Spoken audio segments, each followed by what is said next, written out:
Welcome to Priyanka kitchen. Priyanka kitchen मध्ये तुमच्या सर्वांचं स्वागत आहे। आजचा दिवस तुम्हाला सुखाचा आणि समृद्धीचा जावो ही ईश्वरचरणी प्रार्थना। श्री स्वामी समर्थ। तर आज मी तुम्हाला ना आवळ्याची चटणी दाखवणार आहे। आता ह्या थंडीच्या सीझन मधला हा पहिला आपला आवळा आहे। आवळ्याची रेसिपी मी दाखवतेय। आता थंडीच्या ह्याच्यामध्ये तुळशीचं लग्न झालं की आवळ्या चिंच यायला सुरुवात होती। तर मी ते हे आपले 2 आवळे घेतलेले आहेत। हे बघा असे ह्यातले एकदम असे मी 2 आवळे घेतलेले आहेत। हे ते मी सुरीने असे बारीक केलेले आहेत। बारीक म्हणजे एकदम असे बारीक नाही केलेले आहेत, असे तुकडे केलेले आहेत। इथे आपले 4 चमचे आहेत ना, हे टेबल स्पून 4 चमचे आहेत ना, मी खोबरं घेतलेले आहे। इथे 4 पाकळे लसूण घेतलेले आहेत आणि 3 हिरव्या मिरच्या घेतल्या आहेत। थोडी इथे कोथिंबीर घेतलेली आहे आणि थोडा 7-8 पानं पुदिन्याची घेतलेली आहे। तर मी आता हे ना मिक्सर मध्ये वाटून घेणार आहे। आणि साधी सिंपल आणि आवळा ना खूप चांगला असतो, म्हणजे खाण्यासाठी, पित्तासाठी वगैरे, ऍसिडिटीसाठी, कारण त्याच्यात सी विटॅमिन्स असतात आपल्या आवळ्यामध्ये म्हणून। आणि हा आवळा आपण समजा ह्याची सुकून मीठ आवळ्याच्या फोडी करून त्याला मीठ आणि अद्रकचा रस लावून सुकून आपण ती आवळा सुपारी पण बनवू शकतो।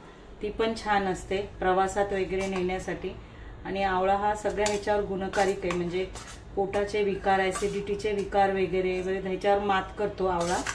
तर म्हटलं चला आज तुमच्याशी आपण आवळ्याची रेसिपी शेअर करूया। तुम्हाला मी ह्याच्या पुढे दाखवीन, मी आवळ्याचं पण लोणचं करणार आहे, म्हणजे मिक्स असं करणार आहे।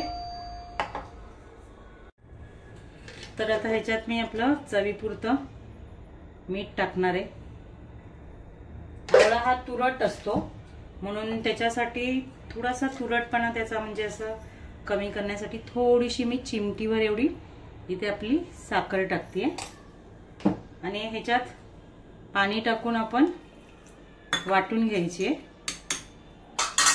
तर चला मिक्सरला आपण लावून घेऊया चटणी। तर मिक्सरला आपण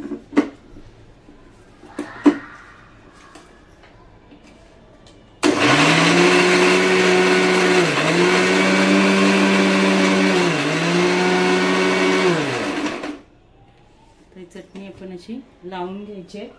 थोडी एकदम मऊसूद अशी बारीक आपण याला ग्राइंड करायची आहे।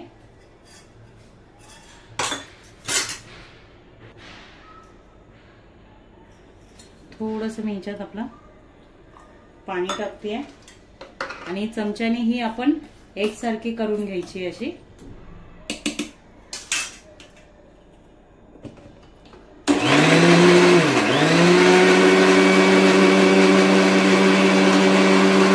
इथे आपली मस्तपैकी खाण्यासाठी आवळ्याची चटणी झालेली आहे, छान आणि चमचमी अशी झणझणीत। तिखट पण मी केलेली आहे, तिखट मिरच्याच घातलेल्या आहेत। तुम्ही तुमच्या आवडीनुसार तिखट कमी जास्त करू शकता आणि ही चटणी खूप छान लागते। भात डाळ भाजी नसेल तरी चालेल, गरम गरम भात डाळ आणि आपली ह्याची आवळ्याची चटणी, किंवा भात डाळ नसेल खायचं चपाती बरोबर खाऊ शकता, भाकरी बरोबर तर एक नंबर लागते ही चटणी।